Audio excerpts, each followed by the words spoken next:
ہم نے تو جو دین پڑھا ہے اللہ کے ولیوں سے، بزرگوں سے، کروڑوں رحمتیں برسیں حضرت حافظ الحدیث پیر سید محمد جلال الدین شاہ صاحب نقشبندی قادری رحمہ اللہ تعالی، بانی مرکزی جامعہ محمدیہ نوریہ رضویہ بکی شریف، اس برکت والے ماحول سے یہ جو ہمارے اکابر، یہ پورے اہل سنت، ان سب کا ایک موقف ہے. ادب گاہے زیر آسماں از عرش نازک تر، نفس گم کردہ می آیت جنید و با یزید اینجا. اتنا ادب ہے کہ ہوائیں بھی ادب سے چلتی ہیں. یہ بخاری شریف میں موجود ہے کہ سید عالم نور مجسم شفیع معظم صلی اللہ علیہ وسلم تشریف لے جا رہے تھے. حدیث نمبر 2691 ہے. پاک محبوب علیہ السلام اپنی سواری پہ بیٹھے تھے، دراز گوش پہ، گدا مبارک. جس وقت گزرے شور زمین تھی، غبار اڑا، تو عبداللہ بن ابی بن سلول کا محلہ تھا، وہ منافقوں کا سردار. اس نے کیا بکواس کی، ناک چڑھائی اور اس نے کہا آزانی نتن حمارے کا، تمہارے دراز گوش گدے کی بدبو نے مجھے تکلیف دی ہے.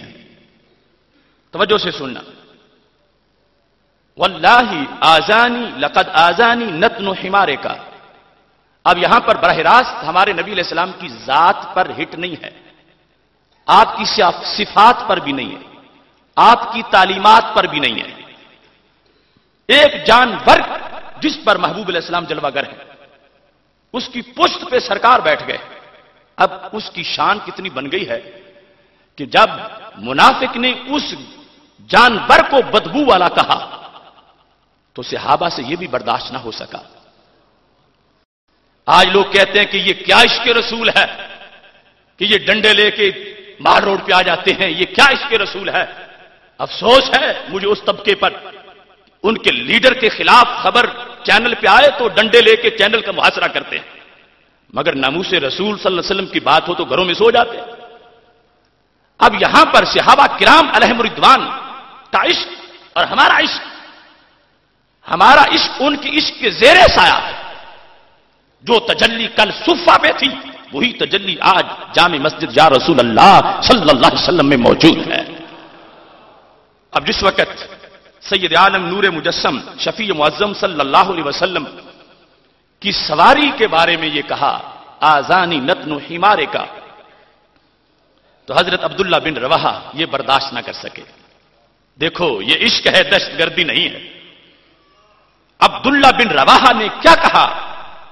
کہتے ہیں واللہ لحمار رسول اللہ صلی اللہ علیہ وسلم اطیب ریحا منک، خدا کی قسم ہے میرے نبی علیہ الصلوۃ والسلام کی سواری تجھ سے کہیں زیادہ خوشبو والی ہے. اب ضروری سمجھا کہ اس کو جواب دیا جائے اور ضروری سمجھا کہ قرض نہ رہنے دیا جائے. حالانکہ صورت مسئلہ کیا ہے کہ خود سید المرسلین حضرت محمد مصطفیٰ صلی اللہ علیہ وسلم بھی تو موجود ہیں. ابن رواحہ رضی اللہ تعالیٰ عنہ کو بظاہر چاہیے تھا کہ پوچھتے محبوب اگر آپ کی سواری کو کوئی کچھ کہتا ہے تو یہ کچھ جرم ہے یا نہیں ہے. وہاں پوچھا ہی نہیں اور سرکار نے روکا ہی نہیں. عشق ہوتا ہی یہ ہے. جس وقت حضرت عبداللہ بن رواحہ رضی اللہ تعالیٰ عنہ نے جواب دیا، حالانکہ بظاہر سوالات کئی تھے، ایسے اگر کوئی کہے تو چپ رہنا چاہیے یا بولنا چاہیے؟ آگے بولنا چاہیے تو نرم بولنا چاہیے یا گرم بولنا چاہیے، یا صرف بولنا ہی چاہیے یا ہاتھ بھی کھولنا چاہیے؟ یہ سارے سوالات تھے مگر انہوں نے ایک بھی نہیں پوچھا، کام سارے کر دیے. نرم نہیں بولے، بڑا گرم بولے ہیں. اور صرف بولے نہیں، ڈنڈوں جوتوں سے لڑائی بھی لڑی ہے. اور سید عالم نور مجسم شفیع معظم صلی اللہ علیہ وسلم نے سن کے یہ نہیں کہا کہ ابن رواحہ مفت میں لڑائیاں مول لیتے ہو، مجھ سے پوچھ تو لیتے کہ کچھ کرنا ہے یا نہیں کرنا. پاک محبوب علیہ السلام نے تصدیق فرمائی، جس کا نتیجہ یہ بنتا ہے کہ محبوب خوش ہوئے. جو امت میری سواری کی عزت جانتی ہے وہ سوار کی عزت بھی پہرا دیتی رہے گی. سوچنے کی بات ہے. وہاں اس پیٹھ کو جس پر میرے نبی علیہ السلام جلوہ گر ہو گئے، اب پورا جانور عزت والا بن گیا، اور اللہ کے رسول صلی اللہ علیہ وسلم کی نسبت سے اب رب کے نام کی قسم اٹھا کے اس کی عزت بیان کی جا رہی ہے۔ واللہ لحمار رسول اللہ صلی اللہ علیہ وسلم اطیب ریحا منک، ایک جانور وہ اس کی نسبت ہو گئی، حالانکہ گدھا ہے، سرکار کی نسبت سے جو عظمت ملی وہ علیحدہ، ویسے جو نسل ہے وہ گدھا حماقت کی علامت حوالہ ہوتا ہے، مگر یہاں پر اللہ کا نام لے کر اس کی عزت اور شان کو بیان کیا جا رہا ہے، تو سبب کیا ہے، وجہ کیا ہے؟ حالانکہ گدھا ہے، گدھا ہے، اور مقابلے میں کون ہے؟ انسان ہے۔ انسانی حقوق کی بات کرنے والے گدھوں کو میں سمجھانا چاہتا ہوں کہ ایک طرف گدھا ہے، دوسری طرف انسان ہے، ایک طرف گدھا ہے، دوسری طرف ما یعول کا کلمہ گو ہے، ایک طرف گدھا ہے، دوسری طرف روزے دار ہے، ایک طرف گدھا ہے، دوسری طرف وہ نماز پڑھنے والا ہے۔ لیکن ہوا کیا ہے؟ حضرت عبداللہ بن رواحہ نے نہ اس کی انسانیت کو دیکھا، نہ اس کے کلمے کو دیکھا، جو بات کی صورتحال تھی کچھ بھی نہیں دیکھا، اور کیا کہا؟ اقبال نے اسی کا تو ترجمہ کیا ہے کہ محمد سے وفا تو نے تو ہم تیرے ہیں، یہ جہاں چیز ہے کیا لہو قلم تیرے ہیں۔ بتایا ٹھیک ہے یہ گدھا ہے، روزے دار نہیں ہے، مگر سرکار کا وفادار تو ہے۔ اب نسبت سے گدھے کی عظمت پہ حرف آ جائے تو صحابہ آنے نہیں دیتے۔ ایک ہے جانور کی نسبت اور ایک ہے 295 کی نسبت۔ ظالموں مجرموں کو یہ دیکھنا تو چاہیے آخر قانون کس کی عزت کا قانون ہے، کس کی حرمت کا قانون ہے، کن کی عظمت کا قانون ہے۔ وہاں پر ایک جانور ہے، اس کی نسبت ہو گئی ہے، اب اس کی شان عظیم ہے چونکہ سرکار جلوہ گر ہو گئے، اور جس قانون کے ہر لفظ میں میرے محبوب کی شان پہ پہرا دیا گیا ہو اور عزت بڑھائی گئی ہو تو اس قانون کی کتنی بڑی شان ہے۔ اس کے بارے میں اسے ظالم کہنا اور اس طرح کے الفاظ بولنا، کالا کہنا، یہ کون ہو سکتا ہے جو دفاع کرے ایسے لوگوں کا؟ چونکہ واضح طور پر یہاں وہ بدبو نظر آ رہی ہے کہ جس کی وجہ سے توہین آگے پہنچتی ہے، توہین پھیلتی ہے، اور اس کا انداز وہی ہونا چاہیے جو حضرت عبداللہ بن رواحہ رضی اللہ تعالی عنہ کو رب ذوالجلال نے عطا فرمایا تھا۔ میں سلام کرتا ہوں عاشقان رسول صلی اللہ علیہ وسلم کو، علماء، شیوخ الحدیث، پیران طریقت، یہ تو عظیم ہیں ہی، مگر جو غیرت اور عزت رسول صلی اللہ علیہ وسلم کے مسئلے پر دینی غیرت کے لیے نکل آتے ہیں سڑکوں پہ اور مظاہرہ کرتے ہیں، اظہار کرتے ہیں، انہیں مت کوئی دہشت گرد کہے، یہ تو حضرت عبداللہ بن رواحہ کی سنت پوری کر رہے ہیں۔ اس سلسلہ میں بہت سے ہیلے بہانے درمیان میں لائے گئے اور مختلف قسم کی مثالیں پیش کی گئیں کہ فلاں فلاں الفاظ ہیں، ان کے اندر احتمال موجود ہوتا ہے، احتمال کی تقریریں اور ساری اس بحث کا اس اصل موضوع سے کوئی تعلق نہیں ہے، لیکن چونکہ اس بحث کے اندر آدھی چیز بیان کی گئی ہے، آدھی نہیں بیان کی گئی، خطرہ یہ ہے کہ لوگ جب سنیں گے تو توہین کی طرف جری ہو جائیں گے کہ معاذ اللہ توہین تو پھر بڑی دور جا کے بنتی ہے۔ اس بنیاد پر چند چیزیں تمہارے سامنے رکھنا چاہتا ہوں تاکہ یہ بات ذہن میں رہے کہ حضرت قاضی ایاز رحمت اللہ علیہ نے کیا فرمایا ہے، شرح و شفا میں حضرت ملا علی قاری نے کیا فرمایا ہے، اور حضرت امام خفاجی نے اس سلسلہ میں کیا ارشاد فرمایا ہے۔ نسیم الریاض کے اندر انہوں نے چند حوالہ جات اس سلسلہ کے حضرت قاضی رحمت اللہ علیہ نے پیش کیے، میں تفصیل میں نہیں جاؤں گا، لیکن جتنا عوام کے لیے سمجھانا ضروری ہے تاکہ وہ کہیں بہکاوے میں نہ آ جائیں، ان چیزوں کو ضرور ہائی لائٹ کرنا چاہتا ہوں۔ اس سلسلہ میں چند مثالیں پیش کی گئیں کہ دیکھو بظاہر لگتا ہے کہ توہین ہے، چونکہ احتمال تھا اس بنیاد پر تکفیر نہیں کی گئی اور فتویٰ نہیں لگایا گیا۔ ایک مثال پیش کی گئی کہ ایک شخص وہ کسی صاحب فندق کے پاس گیا، سرائے والا یا ہوٹل والا، اب جدید عربی میں تو ہوٹل کے معنی میں آتا ہے فندق، تو اس نے جس وقت ہوٹل والے نے، سرائے والے نے اس سے زیادہ پیسے لے لیے، تو ایسی صورتحال کے اندر یہاں پر الفاظ سامنے لائے گئے جن کی بنیاد پر آج معاذ اللہ کچھ لوگ اپنی غلط فکر کو اجاگر کرنا چاہتے ہیں۔ یہاں جملہ یہ تھا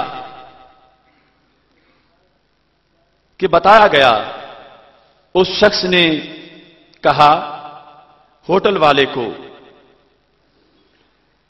ہوٹل والے کا ذکر کرتے ہوئے اپنے الفاظ میں کلو صاحب فندقن قرنان ولو کان نبیم مرسلا، ہر سرائے والا جو ہے وہ ایسے ہی ناجائز طریقے سے مال حاصل کر لیتا ہے اگرچہ وہ نبی رسول ہو۔ اس کو پیش کر کے آج کے موضوع میں سلمان تاثیر کو چھپانے کی معاذ اللہ کوشش کی گئی اور کہا گیا اس پر ملا علی قاری بھی کہہ رہے ہیں کہ کفر کا فتویٰ نہیں لگتا، نسیم الریاض میں خفاجی بھی کہہ رہے ہیں کہ کفر کا فتویٰ نہیں لگتا۔ میں نے واضح طور پر کہا کہ references are not quoted honestly, دیانت سے حوالے دیے ہی نہیں گئے، اور خامخواہ ایک ذہن بنایا ہوا تھا کہ ہم نے لوگوں کو ایک بھول میں ڈالنا ہے، اور دیکھیں ایسے جملوں سے کتنے لوگوں کے معاذ اللہ ذہن خراب ہو جائیں۔ یہاں پر اس بحث کے اندر شرح و شفا کے اندر یہ لکھا ہے، یہ جلد نمبر 2 جس کو سامنے رکھ کے باتیں کی گئیں۔ یہاں کہا گیا کہ قالت المسانی ما ذکرہ القاضی من ان الانبیاء کانوا ذوی اموال قلنا وان اراد به صاحب المال فبین وان اراد به الحافظ والامین فلا یوجد نبی فعل ذلك لانه من اعظم النقائص فيكون معنى ذلك انه مثل كذا فهو كالاول لانه عیب۔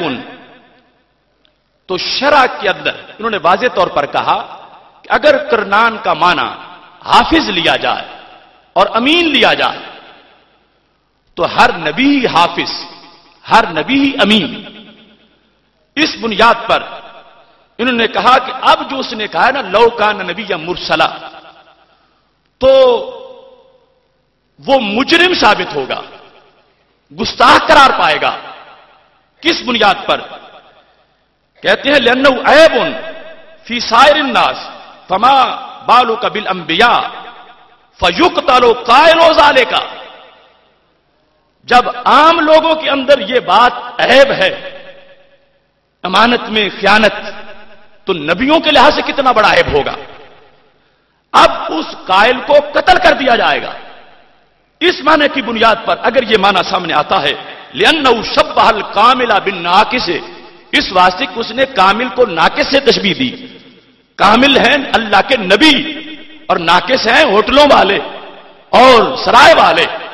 اب وہ شخص مثال پیش کر کے کہتا ہے کہ امت اس پر متفق ہے کہ اس میں کوئی کسی طرح کا حرج لازم نہیں آئے، جبکہ یہ ہمارے جن کو وہ سامنے رکھ کر شرح شفا یہ تقریر کرتا ہے اس میں واضح طور پر لکھا ہے کہ اس میں یہ جس وقت صورتحال سامنے ہوگی تو اس صورتحال کے مقابلے میں اس کو قتل کر دیا جائے گا، کیونکہ اس نے تشبیہ دی ہے کامل کو ناقص کے ساتھ کہ جو بال یقین عیب بنتا ہے اور اسے کسی لحاظ سے بھی قبول نہیں کیا جائے گا۔ پھر ایک مثال دی گئی ہے، چونکہ یہ چیزیں ساری عوام میں اس طرح سے پھیلا دی گئی ہیں، اس واسطے ان کا جواب ضروری ہے۔ یہ نسیم الریاض کے اندر خفاجی کی جو شرح ہے اس میں لکھا گیا ہے، ایک شخص نے قاضی ایاز نے مثال دی اور انہوں نے تشریح کی اس کی کہ ایک شخص نے یہ کہہ دیا لعن اللہ من حرم المسکر، اللہ اس پہ لعنت کرے من حرم المسکر، جس نے مسکر کو حرام کیا. مسکر شراب ہے. اب یہاں پر ایک یہ احتمال ہے کہ کسی کو کسی مفتی صاحب نے بتایا ہے، اور ایک یہ ہے کہ حقیقت میں اللہ تعالیٰ اور اللہ تعالیٰ کے رسول صلی اللہ علیہ وسلم کی طرف سے یہ بات سامنے آئی ہے. اب اس شخص نے بیان کرتے ہوئے کہا کہ چونکہ یہاں پر احتمال موجود ہے، لہذا یہ کہنے والے پر قاضی صاحب کہہ رہے ہیں کہ کفر کا فتویٰ نہیں لگے گا، اور کہا یہی نسیم الریاض ہے، یہی شرع شفا ہے، یہی سب کچھ ہے. جبکہ یہاں پر واضح طور پر اس کی وضاحت کی گئی. اب دیکھو نا کتنا بگاڑ آئے گا کہ لوگ ایسے جملے بولنا شروع کر دیں گے اور کہیں گے کہ بتایا گیا ہے کہ ایسے کوئی توہین ہی نہیں ہوتی. یہاں پر واضح طور پر یہ لکھا گیا ہے کہ یہ ایک مخصوص صورتحال میں ہے، ہر ایک کے لیے نہیں ہے. کیسے ہے؟ بِأَن يَكُونَ مِمَّن يَجْهَلُ ذَلِكَ أَيْضًا بِأَن يَكُونَ قَرِيبَ عَهْدٍ بِالْإِسْلَامِ وَلَمْ يَكُن مُخَالِطًا لِلْمُسْلِمِينَ وَإِلَّا فَتَحْرِيمُهُ مَعْلُومٌ مِنَ الدِّينِ بِالضُّرُورَةِ، کہ یہ اس بندے کی بات ہے جس نے ابھی کلمہ پڑھا اور مسلمانوں سے ملاقات ہی نہیں ہوئی، اور اسی دوران شراب کا مسئلہ آ گیا، اور وہ جاہل ہے، اسے پتہ ہی نہیں ہے کہ جو میں نے اسلام قبول کیا اس کے اندر حرمت شراب کہاں سے آئی ہے اور کس نے شراب کو حرام کیا ہے. تو اس نے نو مسلم جس کی ابھی مسلمانوں سے ملاقات نہیں ہوئی، اس کے لحاظ سے یہ کہا جا رہا ہے کہ جب اس نے ایسا کہہ دیا تو اس کا حکم یہاں پر بیان کیا گیا. لیکن بیان کرنے والے نے اس انداز میں بیان کیا کہ جیسے جو کہتا پھرے اور اس کی کوئی گرفت نہیں ہوگی. معاذ اللہ جو خاص شکل تھی اس شکل کو اس نے ذکر کیے بغیر الٹا دعویٰ یہ ہے کہ جو میں کہہ رہا ہوں یہی خفاچی میں ہے، نسیم الریاض میں ہے، یہی شرع شفا میں ہے، یہی سب کچھ ہے، اور ساتھ صورتحال معاذ اللہ بالکل تبدیل کر کے اس کو پیش کیا جا رہا ہے. اس واسطے یہاں ملا علی قاری جو ہیں انہوں نے کیا لکھا؟ انہوں نے اس صورتحال میں بیان کیا کہ جس وقت اس نے ایسا لفظ بولا اور وہ تو مذہب ہمارا کیا ہے؟ حنفی مذہب. کہتے ہیں فَمُقْتَدَى مَذْهَبِنَا أَنَّهُ يَكْفُرُ، ہمارے مذہب حنفی کا یہ تقاضا ہے کہ وہ کافر ہو جائے گا. یہ احناف میں سے ہیں. اب اس چیز کو کیوں نہیں بیان کیا گیا؟ جس وقت ایک شخص وہ دعویٰ کر رہا ہے کہ میں ساری آج جو اس موضوع کی باتیں ہیں اور پھر اتنی یا تو مثال پیش نہ کی جائے یا اس پہ سارے پہلو بیان کیے جائیں، چونکہ نازک مقام ہے، حساس مقام ہے رسول اللہ صلی اللہ علیہ وسلم کی ذات گرامی کا. اور یہاں پر جب لکھا ہے فَمُقْتَدَى مَذْهَبِنَا أَنَّهُ يَكْفُرُ کہ وہ اس میں کفر کرے گا یا پھر یکفر اس کی تکفیر کر دی جائے گی. اور اس کے ساتھ انہوں نے یہ لفظ بولے جو سلمان تاثیر پر بھی فٹ ہوتے ہیں. کہتے ہیں فَفِي الْجَوَاهِرِ لَوْ قَالَ مَنْ يَقْدِرُ عَلَىٰ أَنْ يَعْمَلَ بِمَا أَمَرَ الْعُلَمَاءُ بِهِ كَفَرَ، اگر کوئی بندہ یہ کہے کہ یہ علماء جو کچھ کہتے ہیں اس پہ عمل کون کر سکتا، صرف اتنا جملہ بولے آگے کچھ نہ کہے، یہ علماء جو کہتے ہیں اس پر عمل ہی نہیں ہو سکتا، بس کہتے ہی رہتے ہیں. ایک طرف یہ جملہ ہے اور دوسری طرف جوتے کی نوک پہ رکھنے کی بات جو گورنر نے کی تھی کہ علماء تو فتوے لگاتے رہتے ہیں، کیا ہے ان کا. یہاں پر شرع شفا جس کو مخالف کیمپ نے پیش کیا اس میں لکھا کیا ہے کہ اگر کوئی شخص یہ بولے لو قال من يقدر على ان يعمل بما امر العلماء، علماء کی بات ہے، انبیاء کی بات نہیں ہو رہی، علماء کی بات. اگر کوئی شخص یہ کہتا ہے کہ معاذ اللہ کون ہے جو قدرت رکھتا ہو اس پہ عمل کرنے کی جو علماء کہتے ہیں، یہ تو کہتے رہتے ہیں، کون کر سکتا ہے عمل؟ کہتے ہیں کافرہ، وہ کافر ہو جائے گا. جس کا حوالہ وہ پیش کر رہے ہیں میں اسی سے بتا رہا. کافرہ کیوں کافر ہوگا؟ کہتے ہیں لِأَنَّهُ يَلْزَمُ مِنْهُ تَكْذِيبُ الْعُلَمَاءِ عَلَى الْأَنْبِيَاءِ، اس سے یہ لازم آتا ہے کہ گویا کہ علماء نبیوں کے بارے میں جھوٹ بولتے ہیں معاذ اللہ.